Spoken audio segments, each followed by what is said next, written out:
Nahihirapan si Kris Aquino dahil sa pananakit ng mga buto habang kinukunan ang kanyang comeback content.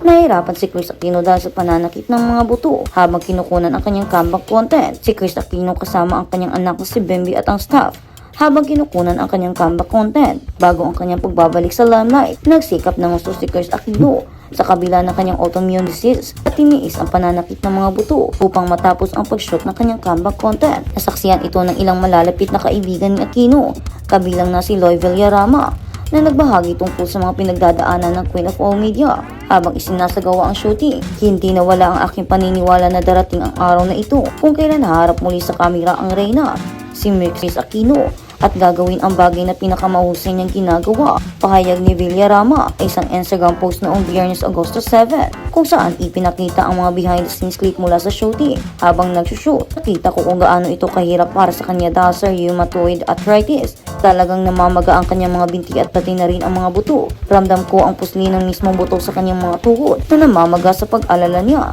Binanggit ni Villarama na maayos naman ang lagay ni Aquino noong una, ngunit nagsimulang lumabas ang mga sintomas ng kanyang sakit habang siya ay napapagod.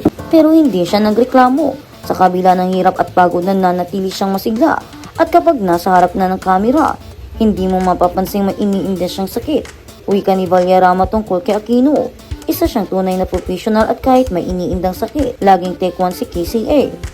Ang cut-off time niya ay 12 ng hating gabi. Natapos niya ang shoot ng walang reklamo hanggang 1:30 ng madaling araw. Dagdag pa niya, sa kanyang mensahe kay Aquino, ipinayag ni Villarama ang kanyang pagkanga at excitement sa pagbabalik nito sa spotlight. Dalangin ko ang iyong patuloy na pagaling at sabi kaming makita ka pang muli, aming Reyna.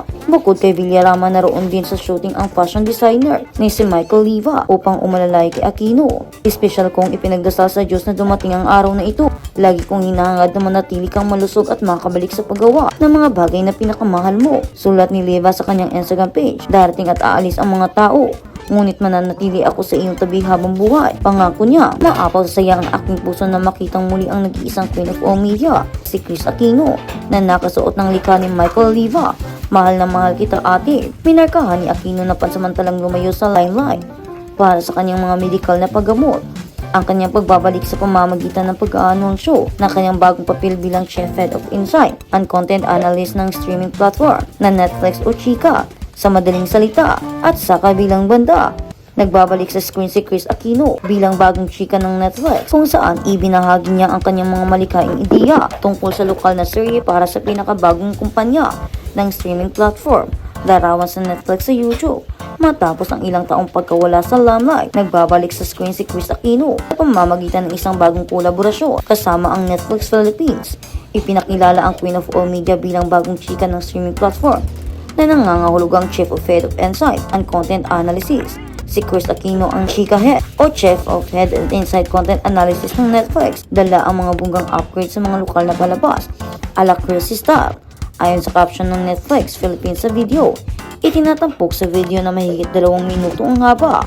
Ang TV host actress, ibinahagi niya ang kanyang mga ideya tungkol sa isang lokal na serye sa platform kasama ang isang editor na nagngangalang Earl John na siyang nagsasakatuparan ng kanyang mga malikaing direksyon. Tampok sa kampanya ang mga clip mula sa Pinoy series na A Secret in Pride, Blood vs. Duty at The Master Cutter na ipinakitang pinaganda gamit ang mga post-production effect at filter batay sa mga direksyon at feedback ni Kris. Muna ang The Master Cutter sa mga galing palabas sa PH Primetime sa Netflix.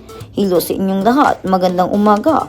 Ako ang bago ninyong boss, ang bagong Netflix chika. Handa na ba kayong simulan ang ating August campaign? Ika ni Kris sa simula ng video. Yun pa man, hindi malinaw kung saan nahantong ang collaboration ito sa isang mas malaking proyekto para kay Kris. Kasama ang Netflix o kung limitado lamang ito sa kasalukuyang kampanya. Ang mga reaksyon ng netizens sa pagbabalik ni Kris, agad nakakuha ng atensyon ang maraming tagahanga sa pagbabalik ni Kris. Mga tagahangang matagal nang naghihintay na makita siyang muli sa screen natapos siyang lumayo sa show business upang tutukan ang kanyang kalusugan habang nakikipaglaban sa iba't ibang autoimmune disease. Para sa marami, ang makitang muli si Kris sa harap ng kamera ay isa ng bagay na dapat ipagdiwang. At sa kabilang balita, Chris Aquino muling humarap sa kamera kahit hirap sa rheumatoid arthritis o professional. Matapos ang mahabang panahon muling nagbigay ng siya at pag-asa si Chris Aquino sa kanyang mga taga-suporta nang muli siyang humarap sa kamera para sa isang shoot. Ibinahagi ni Mama Loy ang kanyang emosyon sa muling pagkakita kay Chris na nasa harap ng kamera. Para sa kanya, matagal niyang hinintay ang araw na muling makita ang tinaguriang Queen of All Media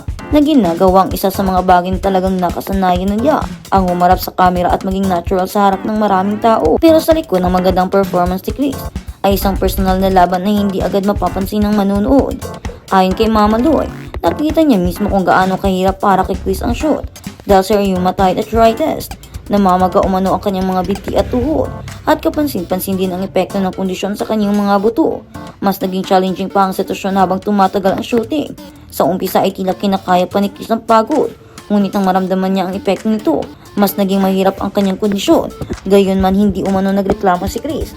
Sa halip na ipinakita ang kanyang paghihirap, natili siyang positibo at professional habang nagpapatuloy ng trabaho. At kapag nasa harap na siya ng kamera, tila nagbabago ang lahat. Mahirap makita na may iniindang sakit ang actress sa television personality. Para kay Mama Loy, dito muling nakita ang pagiging professional ni Chris. Kapansin-pansin din na kahit may physical challenges, patuloy pa rin siya nagbibigay ng kanyang makakaya sa bawat eksena. Tinawag pa ni Mama Loy na take one ang kanyang performance bilang patunay na hindi basta hinahayaan ang kanyang kondisyon na umadlang sa trabaho. May itinakda na sanang cut-off time si Chris na hanggang alas 12 ng hating gabi. Ngunit dahil sa shooting umabot pa ito hanggang 1:30 ng madaling umaga. Sa kabila ng dagdag na oras at pagod, hindi umano siya nagreklamo at ipinagpatuloy ang trabaho hanggang matapos. Para sa mga taong matagal nang naghihintay sa kanyang pagbabalik sa harap ng kamera, malaking bagay ang pagkakataong ito.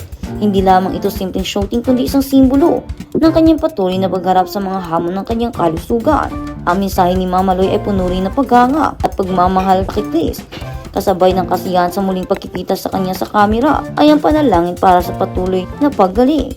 Sa kabila ng sakit at pagod, ipinakita muli ni Chris na may mga sandaling hindi kailangan sabihin kung gaano kahirap ang laban. Minsan sapat nang makita kung paano siya patuloy na lumalaban at ginagawa ang kanyang makakaya. At para sa kanyang mga tagahanga, ang makita siyang muli sa harap ng kamera ay isa ng napakalaking dahilan para umiti at umasa sa mas marami pa niyang pagbabalik. At marami nga ang humanga sa ginawa ni Chris Aquino na kahit meron siyang sakit ay nagagawa pa rin niya ang mga dati niyang ginagawa at hindi siya nagrereklamo.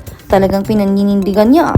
Isa talagang siyang tunay na professionalist sa mga ganitong bagay. Hindi nagrereklamo at ginagawa ang mga dapat gawin kahit na alam naman nating nahihirapan siya at meron na siyang sakit, pero kinakaya niya pa rin. Nahihirapan si Chris Aquino dahil sa pananakit ng mga buto habang kinukunan ang kanyang comeback content. Nahihirapan si Chris Aquino dahil sa pananakit ng mga buto habang kinukunan ang kanyang comeback content. Si Chris Aquino kasama ang kanyang anak na si Bemby at ang staff habang kinukunan ang kanyang comeback content. Bago ang kanyang pagbabalik sa limelight, nagsikap ng gusto si Chris Aquino sa kabila ng kanyang